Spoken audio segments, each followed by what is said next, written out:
Good morning, everyone. This is Joe with Ohio Woodburner.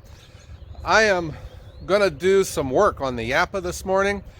It's chilly out here. This is morning and it's still windy. This wood yard is on a ridge here in Northeast Ohio and we're overlooking the lake.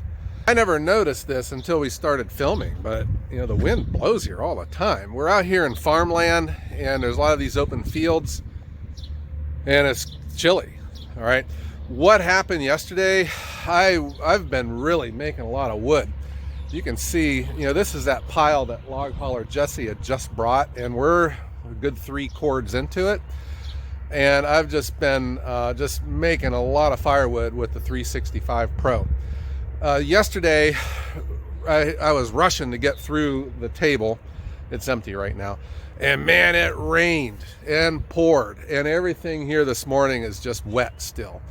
So what had happened, guys, was I let the oil get too low, and the tube right here started sucking air. So it starved the oil pump, and I noticed that the chain was getting hot.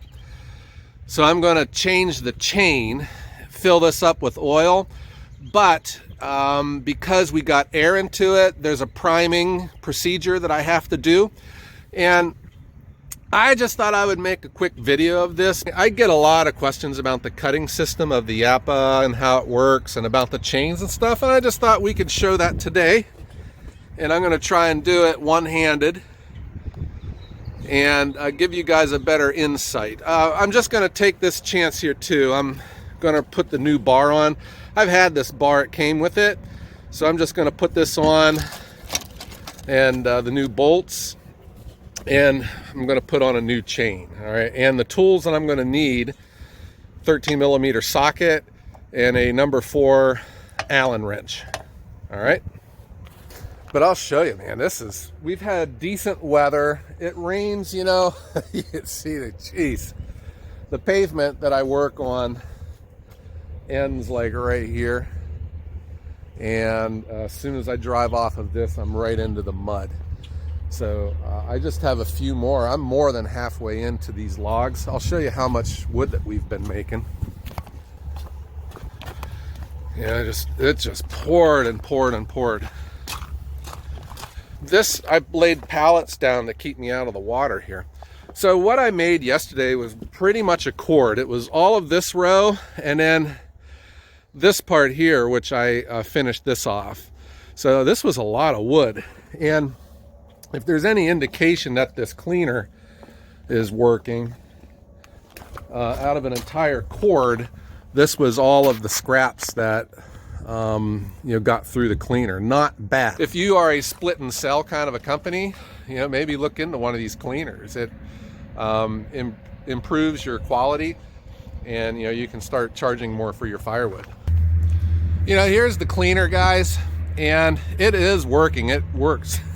This is about 3 cords of scraps, and you guys are going to get frustrated with me. Yes, I don't have my trailer underneath here. It was busy the first time I used it, but then I thought for visual purposes I can show you how much it's removing. In a perfect world, I would have my little dump trailer, you can see it right there, under here collecting it. Or, something with a pallet and a cage that I can fork it out. But for right now, there's your visual proof. And, it works. When we first ran this, we felt that it was robbing the saw motor of power. But here it is. What I have learned is this outfeed, man, it can go fast. And I can shoot the logs all the way across the trailer. So I like to run it slow. Well, when you run it slow, the firewood gets jammed up in here and it freezes up the conveyor. But what I do is I crank this down and man, it lays almost flat. And then it works really nice. It took me a while to figure out how to work this thing, how to adjust the speeds, because, the slower this runs, the slower the discs run. Translates to more flow going to the saw motor. So once I got all that figured out, I'm back to, I think, full capacity in how much wood I can make. And then obviously the sawdust got really backed up yesterday. I didn't bother emptying it in between runs because of the rain coming. Everything just went in to try and get this done as soon as I can. But let's get busy repairing the Japa. So we're gonna put on a new chain, a new bar, and we're gonna prime the oil pump. Well, I gotta fill up the oil too. All right, here we go. This is a 3/8 chain with a 058 gauge. Standard stuff. This is a standard 15-inch bar and chain. This is not special chain, it's just typical Oregon stuff. And guys, the chain lasts probably 5 to 6 cords. It lasts a lot longer than it does on a chainsaw, and I think that's simply because you're cutting under ideal conditions. Usually your trees are clean, no mud or anything. You're not getting your tip into the ground, you know, and hitting rocks. So it does last a little bit longer, but it's nothing special. This is just standard chain you can go down to your saw shop and buy. And I have a bunch of these, and I just have them in rotation. When one gets dull, I just take it off and put it in my chain locker for dull chains and put a sharp one on, and I'm back at it. It changes pretty easy. But let's just do this right now. The first things that I notice is, you know, the adjuster is right here, and it's a number 4 Allen key, and it gets plugged up with saw and oil. So I need to dig that out. And then we also need to clean off the bolts so I can get my 13mm socket on these. So we're going to take all this off, clean it off, and put the new stuff on. What I do is I get my smallest Allen wrench and I stick it in here and get all of the gunk cleaned out of the hole. And that helps me relieve the tension of the adjuster. And then I will loosen the bolts.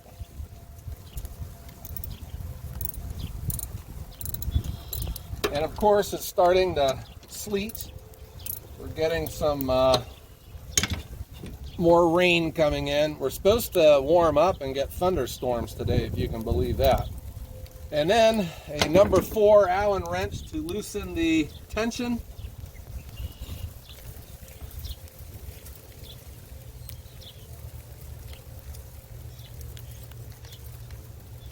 All right, and then just remove the bolts. Fingers are numb, that's not helping much.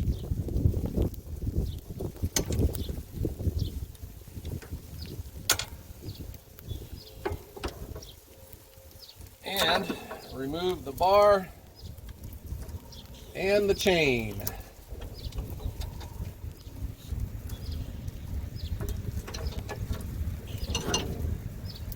Just like that, guys. Here is that's your oiler. So I'm gonna get that cleaned off. You know, the oil, there's a pump under here, and I'll explain all that here in a couple minutes. But the oil goes through and gets pumped out to that. Here is the sprocket. Trying to get you a better angle. There's the sprocket. This is the tensioner. Yeah, just like a chainsaw, that goes up and down to tighten your chain. The bar rests on this long axle that goes all the way along the back of the machine, and that is your pivot point. And then obviously all your hydraulic hoses. The way this oiler works is pretty slick. In the old days, it used to work with the bar going up and down, just a mechanical pump. Now it works with the hydraulics of the engine. This is your adjuster. There's a plunger that's down inside, so we have to prime this and get all the air out of this line. All right, so let's get this jug filled up with oil. I still just get the oil from whatever hardware store has it on sale. I'd always thought about changing to canola oil. I don't know. I don't know if you guys have any experience with that, but let me know. All this is a clear jug, and it's clear to help you see that you're running out of oil so that you stop before you're pumping air through your oil line. Genius idea. I'm just going to fill this up. And that's why you would use a clear jug instead of a black one like this one. You can't see when you're going to be running out of oil. So we'll just fill this up. I won't fill it up all the way because this is my last jug and I still need some for my chainsaws. The hose just goes down into the oil. I'm going to make sure that it's clean and that there's no goobers on it. That's going to plug up my system.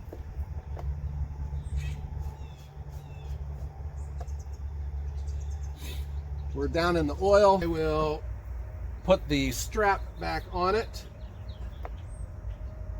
And we are filled with oil. What I need to do next is remove this plug. This has a number 4 Allen hex head on it. And this is how you adjust your oil flow. But we have air in our line, and I must prime it to get oil into the line and all the air out. And this is how you do it. There is a plunger underneath this hex head that controls the oil flow. And I'm removing this plug because this is going to allow access to the plunger. So let's lay that out of the way, and you stick your Allen wrench down into the hole and you can feel the plunger. And I don't think you can see it. You can't really see down in the hole, but there's a plunger in there that I'm going to push on with the Allen wrench. And you can see the tension on it. So it's got a pretty good spring on it. And as I push on this, there it comes out now, the oil starts coming out of the oiler. So we're primed, hallelujah. Now our bar and chain can get all the oil at once. So when you, let me see if I can get this here in one shot. Turn it like this. You push and the oil comes out. You with me? All right. So this works off of the hydraulics of the engine, the hydraulic pump. Older versions of this worked mechanically. When the bar would come down, it would push a piston which forced oil. But they've changed the system so that now it's when the chain feels resistance in the wood, it pumps oil. So you're not over oiling and wasting, all right? The problem though is that if you run it out of oil, you've sucked air into the system and you got to prime it to get it to work right. So that's what we've just done.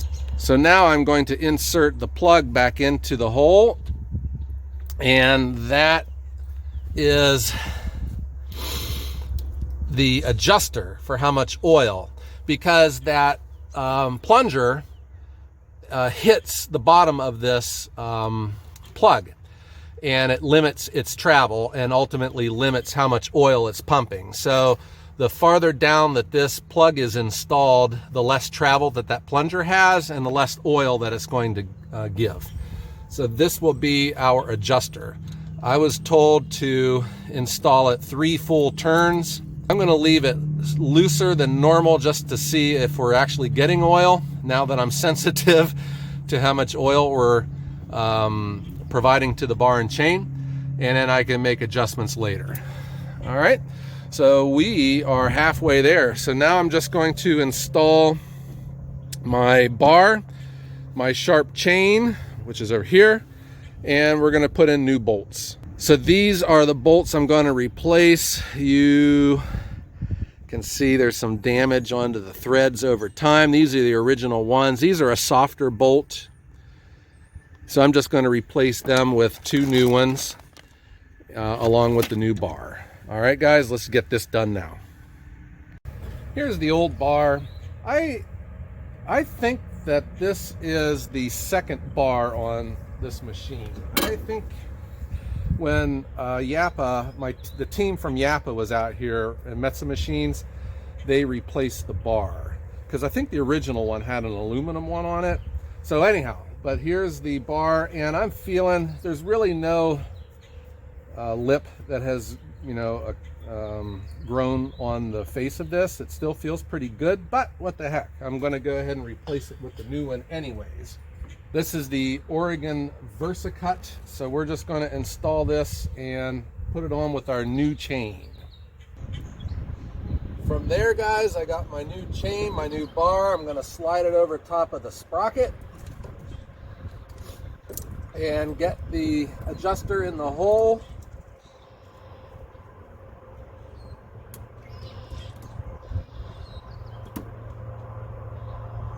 Looks good. I got my new bolts and my clean oiler.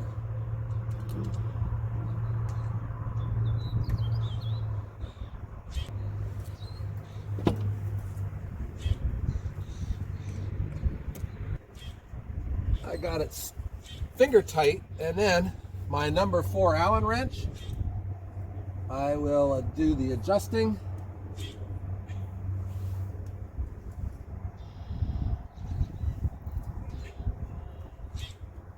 And we look good.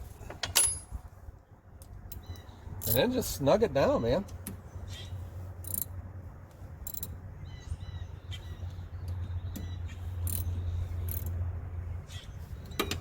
We're ready to go, man. And that is it. I think it goes pretty quick. Serious, it just changes like your chainsaw. It's just 2 bolts and an adjuster. And this was the first for me with the oiler.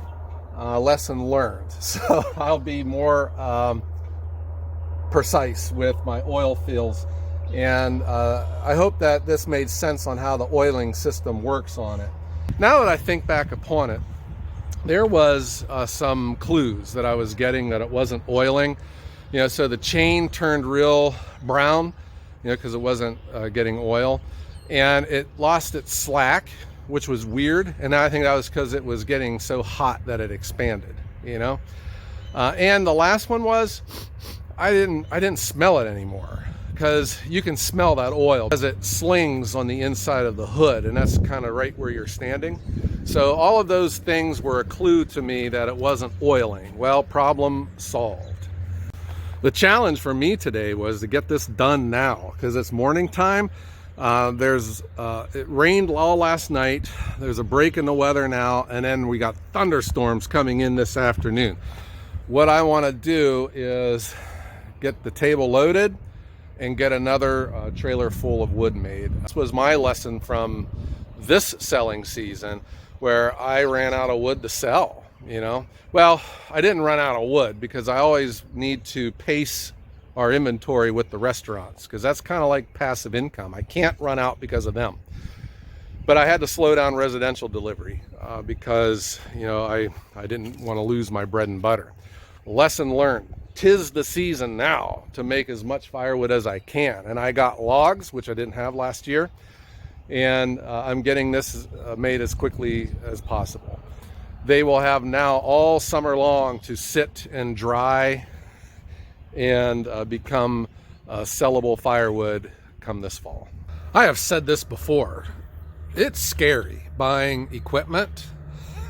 And I remember, you know, dropping a lot of money on a firewood processor it's a scary proposition, because you don't know what you're getting into, you know, until you buy it and start using it. I mean, you can do as much research as you want. You can watch as many YouTube videos as you want, and you know, you can hear all of the advice out there, but man, the moment you put your own money down on it, it is scary. And this machine was bought, this was number 3 in the United States. There wasn't a lot of these that were in production, and hardly any that I could see online, you know, where I can get a feel for what it's doing. I first saw this machine in action at the Paul Bunyan show in Cambridge, Ohio. And that's when I had first met Bob with Metsa Machines and started developing a relationship and a level of trust with him. And what finally put me over the top to decide to buy this was, you know, I says, Bob, you know, what do you do when something breaks? You know, I don't have a Japa store right down the road where I can go buy some parts for it. He said that there is nothing on this machine that cannot be fixed. Everything is replaceable on it. He says anyone with, you know, just basic mechanical knowledge can work on it. It's easy.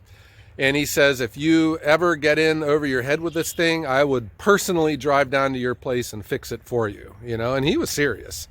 And that is, you know, the calculus that went into when I had bought this machine. And I am serious, it's been a home run. You know, it works, it is consistent, it is productive, it is fast.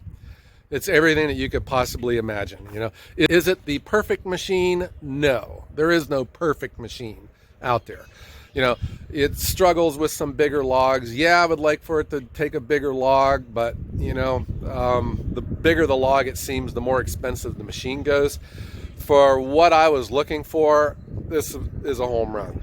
So I'm just very, very excited for this machine.